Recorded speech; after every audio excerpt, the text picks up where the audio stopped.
ನವದ್ವಾರದೊಳಗೆ ಕತ್ತಲೆಯೊಳಗೆ ಜೀವ ಬಂಧಿಸಲ್ಪಟ್ಟಿರ್ತಾನೆ. ಅದಕ್ಕೆ ನವರಾತ್ರಿ, 9 ರಾತ್ರಿ ನೋಡ್ತಿರ್ತಾನೆ.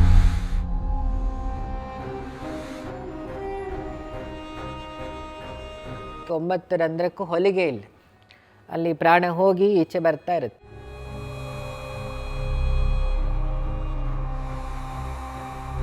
ಅನುಷ್ಠಾನ ಮಾಡಿದಾಗ ಅವನೊಳಗಿರೋ ಗುಪ್ತವಾದ ಎನರ್ಜಿ ಅಂದರೆ ಕುಂಡಲಿನಿ ಶಕ್ತಿಯನ್ನು ಇದು ಜಾಗೃತಗೊಳಿಸ್ತದೆ.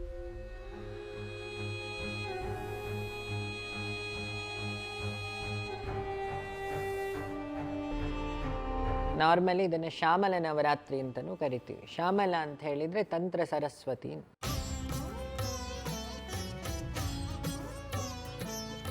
ಮತಂಗ ಮಹರ್ಷಿಗಳ ಮಗಳಾಗಿ ದೇವಿ ಜನನ ಆದಾಗ ಅವಳಿಗೆ ಹೆಸರು ಮಾತಂಗಿ. ಅವಳ ವರ್ಣ ಹೇಗೆ? ನೀಲಿ ಕಪ್ಪು ವರ್ಣ.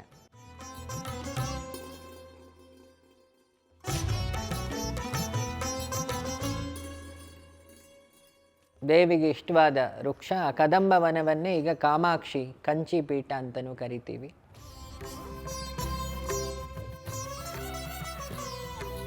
ಈ ಮಾತಂಗಿಯನ್ನು ಉಪಾಸನೆ ಮಾಡೋದ್ರಿಂದ ರಾಜಕೀಯದ ಉನ್ನತಿ ಮೈನಾಗಿ ಸಿಗ್ತದೆ. ಲಲಿತಾ ರಾಜರಾಜೇಶ್ವರಿ ಯುದ್ಧಕ್ಕೆ ಹೊರಟಾಗ ಅವಳಿಗೆ 2 ವಾರಿಯರ್, ಒಬ್ಬಳು ವಾರಾಹಿ.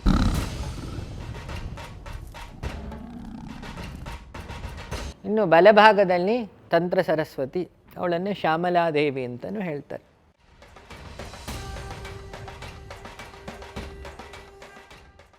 ಶ್ಯಾಮಲಾದೇವಿ ಯಾಕಷ್ಟು ಇಂಪಾರ್ಟೆಂಟ್ ಜಗತ್ತಲ್ಲಿ?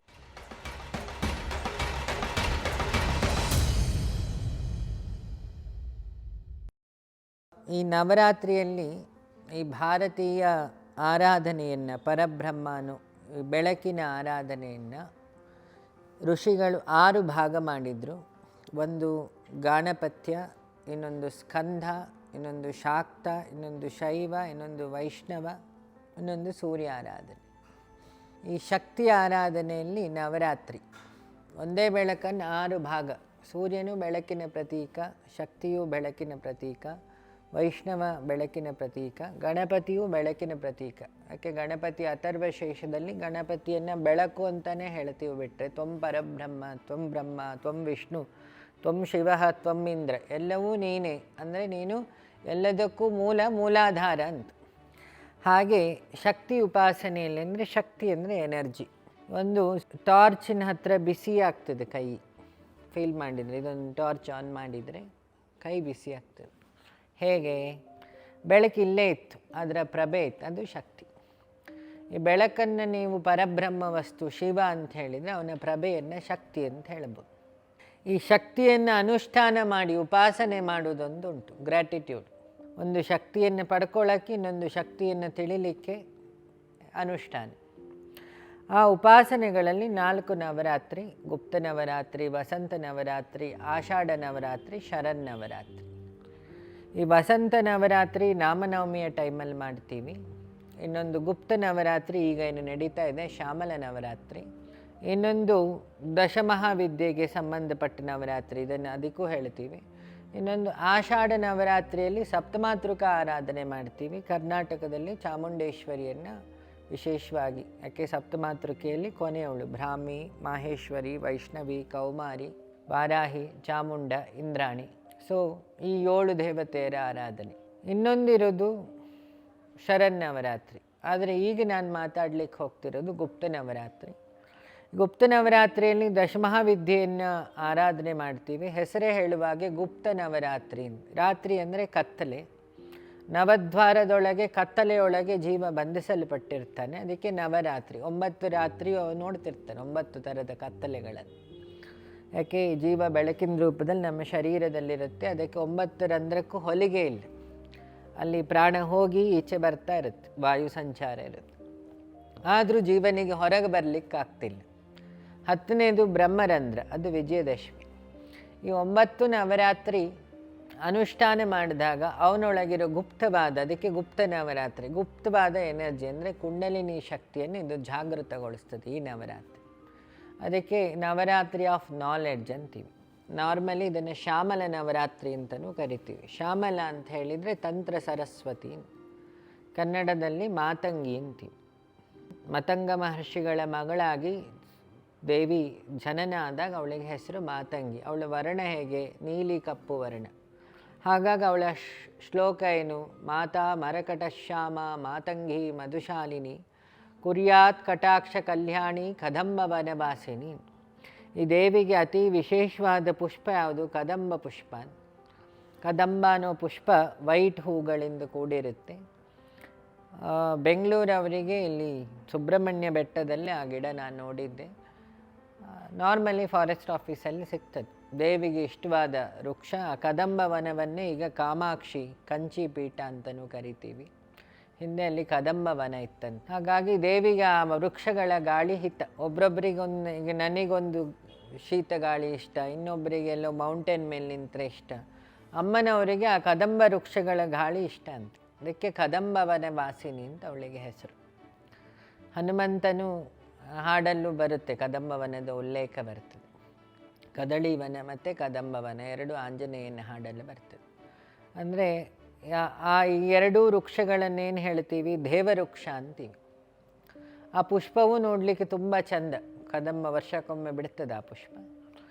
ಆ ಕದಂಬ ವನದಲ್ಲಿ ವಾಸ ಮಾಡೋಳು ಮಾತಾ ಮರಕಟ ಶ್ಯಾಮ. ಶ್ಯಾಮ ಅನ್ನೋದು ಕಪ್ಪು ಅಥವಾ ನೀಲಿಯೂ ತಗೊಂಡು, ಮರಕಟ ಅಂದರೆ ಪಚ್ಚೆ ಅಂತ. ಮರಕಟ ಅನ್ನೋದೊಂದು ಕಲ್ಲು, ಸ್ಟೋನ್ಗಳಲ್ಲಿ ಬರುತ್ತೆ. ಆ ಬಣ್ಣದ ದೇಹದ ಬಣ್ಣ ಹೊಂದಿದವಳು. ಹಾಗಾಗಿ ಅವಳನ್ನು ಮಾತಂಗಿ ಅಂತೀವಿ. ಈ ಮಾತಂಗಿಯನ್ನು ಉಪಾಸನೆ ಮಾಡೋದ್ರಿಂದ ರಾಜಕೀಯದ ಉನ್ನತಿ ಮೇಯ್ನಾಗಿ ಸಿಗ್ತದೆ. ಅದಕ್ಕೆ ಅವಳಿಗೆ ಇನ್ನೊಂದು ಹೆಸರಿದೆ, ರಾಜಮಾತಂಗಿ ಅಂತ. ಅವಳನ್ನು ಹಿಂದೆ ಅನುಷ್ಠಾನ ಮಾಡಿದ್ದು ಇಂದ್ರ. ಇಂದ್ರ ಈ ಮಾತಂಗಿಯನ್ನು ದಶಮಹಾವಿದ್ಯೆಯಲ್ಲಿ ಅವಳು ಒಬ್ಬಳು, ಅವಳ ಅನುಷ್ಠಾನ ಮಾಡಿದ್ರಂತೆ. ಅವಳಿಗೆ ಶ್ರೀಚಕ್ರದಲ್ಲಿ ಹೆಸರೇನು? ಮಂತ್ರಿಣಿ ಅಂತ ಹೇಳಿ, ಅಥವಾ ಶ್ಯಾಮಲ. ದೇವಿಗೆ ಲಲಿತಾ ರಾಜರಾಜೇಶ್ವರಿ ಯುದ್ಧಕ್ಕೆ ಹೊರಟಾಗ ಅವಳಿಗೆ 2 ವಾರಿಯರ್. ಒಬ್ಬಳು ಹೋಮ್ ಮಿನಿಸ್ಟರ್, ಯಾರು? ವಾರಾಹಿ. ಅವಳು ಎಡಭಾಗದಲ್ಲಿ ನಿಂತರು. ಇನ್ನು ಬಲಭಾಗದಲ್ಲಿ ಮಂತ್ರಿಣ್ಯಾಂಬ ಅಂದರೆ ಸರಸ್ವತಿ, ತಂತ್ರ ಸರಸ್ವತಿ, ಅವಳು ನಿಂತುಕೊಳ್ತಾಳೆ. ಅವಳನ್ನು ಶ್ಯಾಮಲಾದೇವಿ ಅಂತಲೂ ಹೇಳ್ತಾರೆ. ಅವಳು ಪ್ರಿನ್ಸೆಸ್ ಆಫ್ ನಾಲೆಡ್ಜ್, ಇವಳು ಪ್ರಿನ್ಸೆಸ್ ಆಫ್ ಆ್ಯಕ್ಷನ್. ಯಾರು? ವಾರಾಹಿ. ಇಲ್ಲಿಂದ ಅವಳು ಏನು ಇನ್ಸ್ಟ್ರಕ್ಷನ್ ಕೊಡ್ತಾಳೆ, ವಾರಾಹಿ ಅದನ್ನು ಫಾಲೋ ಮಾಡ್ತಿರ್ತಾಳೆ. ಅದಕ್ಕೆ ನಾಲೆಡ್ಜ್. ವಾರಾಹಿ ಅಂದರೆ ಹೀಗೆ ಉತ್ತಿ ತೆಗಿಯೋಳ.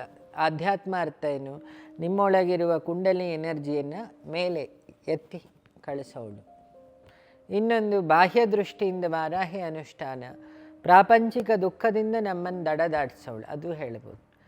ಆಮೇಲೆ ಶ್ಯಾಮಲಾದೇವಿ ಯಾಕಷ್ಟು ಇಂಪಾರ್ಟೆಂಟ್? ಜಗತ್ತಲ್ಲಿ ಕದಿಲಿಕ್ಕಾಗದ ನಿಧಿ ಯಾವುದು? ನಾಲೆಡ್ಜ್. ಆ ನಾಲೆಡ್ಜನ್ನು ಕೊಡೋ ದೇವರು ಯಾರು? ಸರಸ್ವತಿ, ವಾಗ್ದೇವಿ. ಹಾಗಾಗಿ ಆ ತಂತ್ರ ಸರಸ್ವತಿಯ ಆರಾಧನೆ ಈ ನವರಾತ್ರಿಗಳಲ್ಲಿ ಮಾಡುತ್ತಾನೆ. ಅದರಲ್ಲಿ ವಸಂತ ಪಂಚಮಿ ಅತಿ ಶ್ರೇಷ್ಠವಾದ ದಿನ, ಶಾರದೆ ಹುಟ್ಟಿದ ದಿನ ಆ ಸರಸ್ವತಿ. ಸೊ ಅವಳನ್ನು ಉಪಾಸನೆ ಮಾಡೋದರಿಂದ ಮಾತಂಗಿ ಪ್ರಕೃತಿಯ ರೆಸೆಂಬಲ್, ಅವಳು ಪ್ರಕೃತಿಯನ್ನು ಪ್ರತಿನಿಧಿಸ್ತಾಳೆ. ಯಾಕೆ ಅವಳು ಇದ್ದಿದ್ದೇ ಕಾಡಲ್ಲಿ, ಜನನ ಅವಳದು. ಕಾಡಿನ ವಸ್ತುಗಳೇ ಅವಳಿಗೆ ನೈವೇದ್ಯ. ಮಧುಮತಿ ಅಂತ ಹೇಳ್ತೀವಿ ಅದಕ್ಕೆ. ಮಾತಂಗಿ ಮಧುಶಾಲಿನಿ. ಮಧು ಅಂತ ಹೇಳಿದ್ರೇನು? ಜೇನುತುಪ್ಪ, ಎಲ್ಲ ಹೂವಿನ ಎಕ್ಸ್ಟ್ರಾಕ್ಟ್, ಅದನ್ನು ಸ್ವೀಕಾರ ಮಾಡೋಳು. ಮೆಡಿಸಿನಲ್ಲಿ ಮಧು ಔಷಧಿ. ಯಾಕೆ ಪತಂಜಲಿ ಎಷ್ಟೋ kg ಜೇನುತುಪ್ಪ ತಿಂತಿದ್ದಂತೆ ದಿನ, ಯೋಗ ಗುರು. ಸೊ ಹಾಗಾಗಿ ಈ ನವರಾತ್ರಿ ಅನುಷ್ಠಾನದಿಂದ ಮನೆಯಲ್ಲಿ ಪ್ರಾಸ್ಪರಿಟಿ, ನಾಲೆಡ್ಜು ಮತ್ತು ಶತ್ರುಬಾಧಗಳೆಲ್ಲ ನಿವಾರಣೆ ಆಗ್ತದೆ. ಇದು ಈ ಶ್ಯಾಮಲ ನವರಾತ್ರಿಯ ಅರ್ಥ. ಶ್ಯಾಮಲಾದೇವಿ ಶ್ರೀಚಕ್ರದಲ್ಲಿ ಎಲ್ಲಿರ್ತಾಳೆ ಅಂದರೆ, ಅವಳು ತ್ರಿಕೋನ, ಮೇಲಿನ ಬಿಂದು ಕೆಳಗೆ ತ್ರಿಕೋನದಲ್ಲಿ ಶ್ಯಾಮಲ, ಜೊತೆಗೆ ವಾರಾಹಿ ಎಲ್ಲ ಅವಳ ವಜ್ರೇಶ್ವರಿಯ ಸ್ಥಾನ ಅದು. ಯಾರೆಲ್ಲ ಖಡ್ಗಮಾಲದಲ್ಲಿ ಬರ್ತಾರೆ ಆ ದೇವತೆಗಳಿರುವ ಚಕ್ರ.